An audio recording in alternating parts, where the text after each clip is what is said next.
சுவாமி சரணமையப்பா. அனைத்து ஐயப்ப சுவாமிகளுக்கும் என்னோட பாத நமஸ்காரங்கள். இன்றைய நாளோட முக்கியமான நிகழ்வு என்ன அப்படின்னா, சபரிமலையில் இன்னைக்கு காலையிலிருந்து நெய் அபிஷேகத்தை ஸ்டாப் பண்ணிட்டாங்க ஐயப்பா. அதுக்கு காரணம் என்ன தெரியுமா?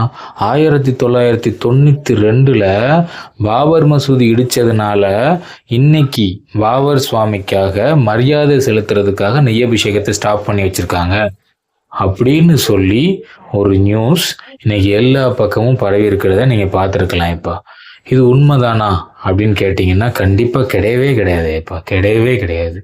பல வருடம் சபரிமலைக்கு போன சாமிகள் கூட இந்த நியூஸை கேள்விப்பட்டு அதை எப்படி பகவானே பண்ணலாம், அப்போ என்ன நடக்குதாங்க அப்படின்ற மாதிரி கொந்தளிக்கிறாங்க. இதுக்கான காரணம் என்ன? நம்மளை ட்ரிகர் பண்ணணும்னு நினைக்கிறவங்க ட்ரிகர் பண்ணுறாங்க. அதாவது நம்மளாக செயல்படலை, யாரோ ஒருத்தர் அவங்களோட அரசியல் நோக்கத்துக்காக நம்ம இப்படி செயல்படணும்னு நினைக்கிறாங்க, அதன்படி நம்ம செயல்பட்டுருக்கோம் அப்படின்ற மாதிரி நம்மளை ட்ரிகர் பண்ணிட்டு இருக்காங்க. எப்போ இன்னைக்கு நடந்தது முதல்ல என்ன அப்படின்னு புரிஞ்சுக்கலாம் எப்பா, சரிங்களா? ஸோ இன்னைக்கு நெய் அபிஷேகம் நடக்காமலாம் இல்லை எப்பா. தமிழ்நாடு மட்டும் இல்லை, இந்தியாவில் இருக்கக்கூடிய பெருவாரியான பக்தர்கள் கூடக்கூடிய அனைத்து இடங்கள்லையுமே இன்னைக்கு வெடிகுண்டு நிபுணர்கள் இருந்தாங்க. நிறைய சென்ட்ரல் கவர்மெண்ட் ஃபோர்ஸஸ் இறங்கியிருந்தாங்க எப்பா. எங்கெங்கெல்லாம் பக்தர்கள் கூடுறாங்களோ அந்த இடத்துல அவங்களோட வருகையை உறுதிப்படுத்தணும். அது மட்டும் இல்லாமல் பாதுகாப்பையும் உறுதிப்படுத்தணும். ஏன்னா அவங்களுக்கு சுவாமி தரிசனம் பண்ணுறதுக்கு எந்த விதமான இடையூறு இருக்கக்கூடாது. அதே சமயம் பாதுகாப்பில் எந்த விதமான குறை வந்துடக்கூடாதுன்றதுக்காக சபரிமலை இன்னைக்கு என்ன பண்ணாங்கன்னா, அதிகாலையிலேருந்து நெய் அபிஷேகம் நடந்துட்டு தான் எப்பா இருக்கு, சரிங்களா? இது யாருக்கு தெரியும்? அந்த சுவாமியை காலையில் சுவாமி தரிசனம் பண்ணாங்கன்னா அவங்களுக்கே தெரிஞ்சிருக்கும். ஏன்னா சுவாமி தரிசனம் பண்ணும்போது நெய் அபிஷேகத்தை பார்த்துருப்பாங்கல்ல. காலை 3 மணிலேருந்து நெய் அபிஷேகம் நடந்துக்கிட்டு தான் எப்பா இருக்கு. அதில் எந்த விதமான மாற்றமும் கிடையாது. அப்போ நேற்று சுவாமி தரிசனம் பண்ணவங்க இன்னைக்கு காலையில் நெய் அபிஷேகம் பண்ணணும்னு போயிருப்பாங்கல்ல. அங்கே தான் என்ன நடந்திருக்குன்னா, 2 பேரும் ஒரே இடத்துல கூட வேண்டாம், கூட்டம் அதிகமாயிருன்னு சொல்லிட்டு இன்னைக்கு பாதுகாப்பு நடவடிக்கைக்காக நெய் கவுண்டரில் அபிஷேக நெய்யை வாங்கிக்கிட்டு உங்களோட நெய்யை கொடுத்துருங்க அப்படின்னு சொல்லியிருக்காங்க. இந்த இன்ஸ்ட்ரக்ஷன் நடந்திருக்கு. ஆனாலும் இந்த இன்ஸ்ட்ரக்ஷனையும் தாண்டி நிறைய நேரங்களில் அவங்க அந்த கவுண்டர் வழியாக தான் போய் நெய் அபிஷேகம் பண்ணியிருக்காங்க. சிலர் முற்றிலுமாக தடை செய்யப்பட்டார்கள். அதாவது வழக்கமாக நெய் அபிஷேக கவுண்டரில் போய் நெய் அபிஷேகம் பண்ணுவோம்ல இப்போ, அப்படி இல்லாமல் நெய் அபிஷேகத்துக்கான டோக்கன் வாங்குவோம்ல, அந்த இடத்துலையே பார்த்தீங்கன்னா என்ன செஞ்சுருக்காங்க, அதாவது நீங்கள் பகவானுக்கு கொடுக்க வேண்டிய அவங்களோட இருமுடி நெய்யை வாங்கிட்டு அபிஷேக நெய்யை உங்களுக்கு கொடுத்துருக்காங்க. இந்த நிகழ்வு தான் எப்போ நடந்துச்சு. என்ன பகவானே அப்படி இன்னைக்கு என்ன இப்போ முக்கியமான நாள், எதுக்கு இன்னைக்கு மட்டும் நடக்கணும் அப்படின்னு கேட்டிங்கன்னா, டிசம்பர் 6, 1992 அப்போ என்ன நடந்துச்சுன்னா, இப்போ பாபர் மசூதி வழக்கு உங்கள் எல்லாருக்குமே தெரிஞ்சிருக்கும். 2019 தான் அதுக்கு தீர்ப்பே கொடுத்தாங்க. ஸோ அந்த வழக்கோட முதல் தொடக்கம் அன்னைக்கு தான் நடந்துச்சு. அதாவது ஹிந்து மதத்தை ஃபாலோ பண்ணக்கூடிய நிறைய அரசியல் கட்சிகள்லாம் சேர்ந்து உத்தரப்பிரதேசத்தில் இருக்கக்கூடிய அயோத்தி அப்படின்ற இடத்துல ஒன்றா கூடுறாங்க. அங்கே இருக்கக்கூடிய பாபர் மசூதி இடிக்கணும் அப்படின்றதுக்காக தான் கூடி என்ன பண்ணாங்க, திட்டம் போட்டு அந்த பாபர் மசூதியை இடித்து தரமட்டமாக்கிட்டாங்க.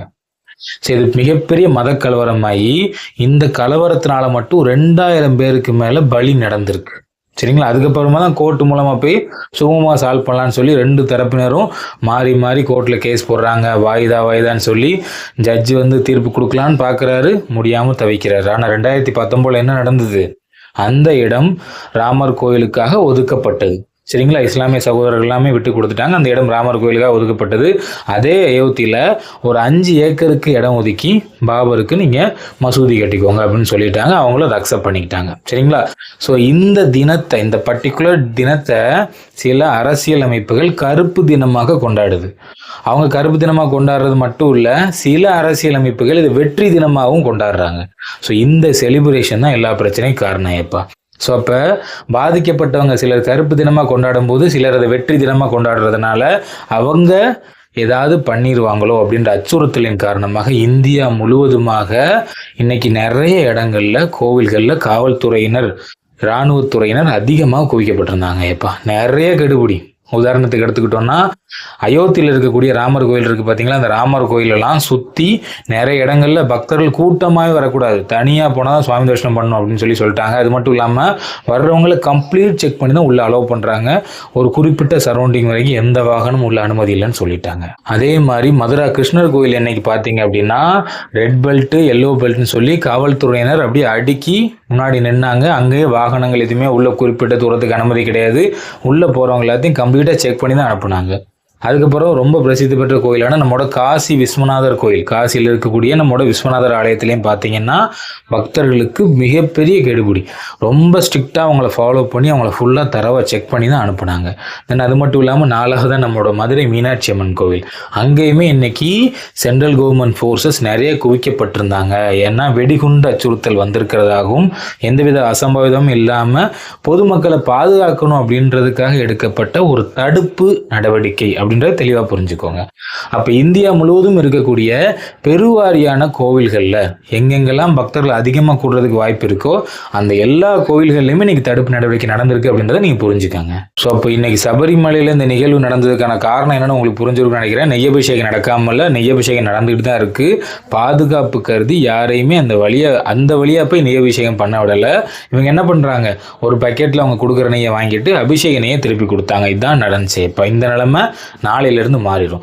ஆனால் இதுக்குள்ளே என்ன செய்கிறாங்க, விஷ ஊசி ஏற்றுற மாதிரி நைஸ் என்ன பண்ணுறாங்க, 1992 பாபர் மசூதி இடிச்சாங்கல்ல, அதுக்கு அமைதி செலுத்துறதுக்காக என்ன செஞ்சுருக்காங்க, இந்த கவர்மெண்ட்டே இன்னைக்கு நெய் அபிஷேகத்தை தடை பண்ணிட்டாங்க. இதெல்லாம் எவ்வளோ பெரிய விஷயம் தெரியுமா அப்படின்ற மாதிரி பரப்ப ஆரம்பிச்சிட்டாங்க. எப்பா இதோட கேரியர்ஸ்லாம் யார் தெரியுமா, எப்பா நீங்கள் தான் பகவானே. யாராவது ஒருத்தர் ஒரு ட்ரிகர் பாயிண்ட் சொல்லிட்டா உடனே கொந்தளிக்கிறது, உடனே 10 பேருக்கு 100 பேருக்கு ஷேர் பண்ணிடுறது, ஷேர் பண்ணிட்டு ஏதோ பெரிய நல்ல விஷயம் நடந்துற மாதிரி நினச்சி பண்ணிட்டு இருக்கோம் பகவானே. சத்தியமா அதெல்லாம் தவறு எப்பா, சத்தியமா அதெல்லாம் தவறு. மாலை அணிஞ்சிருக்கீங்களா, முதல்ல நிதானமா இருங்க எப்பா, நிதானமா இருங்க. என்ன நடந்திருக்குன்றது தெளிவாக புரிஞ்சுக்கங்க பகவானே. நம்ம ட்ரிகர் ஆகி சில விஷயங்களை ஷேர் பண்ண என்ன ஆயிரும், மொத்தமா எல்லாமே மாறிடும் பகவானே. ஏன்னா இது நடக்கணும் தான் சில பேர் காத்திருக்காங்க, சரிங்களா? ஸோ தயவு செய்து அவங்களோட ட்ரிகர் பாயிண்டா நீங்க இருக்காதீங்க எப்பா. நல்லது பகவானே, நல்லது. ஏன்னா சிலருக்கு எப்போவுமே மத நல்லிணக்கத்தை கெடுக்கணும், ஹிந்து முஸ்லீம் சகோதரருடைய ஒற்றுமை நிலவக்கூடாது அப்படின்றதுல தெளிவாக இருக்காங்க. இப்போ சில பேர் முன்னாடி உள்ள பீரியட்லாம் என்ன பண்ணிட்டு இருந்தாங்க, நம்மளோட பாபர் சாமியே வணங்காதீங்க நிறைய வீடியோ போட்டுட்டு இருந்தாங்க. இப்போ எல்லாரும் அவேர்னஸ் ஆகிட்டாங்க. இப்போ யாரும் அதை நம்புறது இல்லை.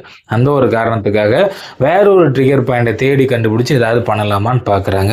ஸோ திரும்ப சொல்கிறது என்ன, நிதானமாக யோசிங்க இப்போ, நிதானமாக இருங்க. எத்தனை வருஷம் சபரி யாத்திரை பயணிச்சிருக்கீங்க, இப்ப பின்ன எப்படி திடீர்னு ஒரு மாற்றத்தை உடனே கொண்டு வருவாங்க? நிதானம் யோசிச்சாலே உங்க மூளை என்ன சொல்லிடும், இது தப்புன்னு சொல்லிடும். இது உங்களுக்கு தப்புன்னு புரிஞ்சுட்டா நீங்க இதை பண்ண மாட்டீங்க. ஆனா என்ன பண்றாங்க, உங்களை நீங்க என்ன சொன்னா ட்ரிகர் ஆவாங்களோ அந்த மாதிரி உங்களை ட்ரிகர் பண்றாங்கன்றதை தயவு செய்து புரிஞ்சுக்கங்க ஏப்பா. சரி, நல்லது பகவானே. யாரோட சூழ்ச்சிக்கும் நம்ம ஆளாயிர வேண்டாம். நம்மளை மாதிரி இருக்கக்கூடிய தூய்மையான சகோதரர்களை இழிவுபடுத்திட வேண்டாம் அப்படின்றத மட்டும் புரிஞ்சுக்காங்க ஏப்பா. நல்லது பகவானே. இறைவனுக்கு செய்யும் அனைத்து பணிகளுமே திருப்பணிகள் தான். நல்லதே நடக்கட்டும் ஐயப்பா. சுவாமி சரணம் ஐயப்பா. பாத நமஸ்காரம்.